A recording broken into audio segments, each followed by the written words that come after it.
আজ আমরা চলে আসলাম কলকাতার বিড়লা মন্দিরে। মন্দিরটি আশুতোষ চৌধুরী অ্যাভিনিউ, বালিগঞ্জে অবস্থিত। সাদা মার্বেল পাথরের এই মন্দিরটি 160 ফুট উঁচু। বিড়লা পরিবারের মাধ্যমে প্রায় 26 বছর লেগেছে এই মন্দিরটি তৈরি হতে। মন্দিরে রয়েছে রাধা কৃষ্ণ, বাবা ভোলেনাথ, মা দুর্গা, বজরংবলী, গণেশ এবং ভগবান বিষ্ণু দশম অবতার। তাছাড়া মন্দিরের গায়ে ভগবান কৃষ্ণের অনেক মূর্তি রয়েছে।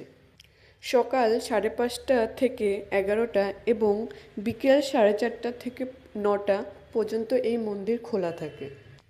এই মন্দিরে কোনো ক্যামেরা বা ফোন ব্যবহার করতে দেবে না, তাই আপনাদের মন্দিরে ঢোকার আগে জুতোর কাউন্টারে ক্যামেরা কিংবা মোবাইল রেখে যেতে হবে, কিন্তু মন্দিরের ভিতরে আপনাদের মোবাইল ব্যবহার করতে দেবে না। দক্ষিণ কলকাতার এই মন্দিরটি রাতে এক অপূর্ব দৃশ্য দেখা যায়। লাইট দিয়ে সাজানো থাকে। আপনারা একবার আসলেই দেখতে পারবেন রাতের সৌন্দর্যটা।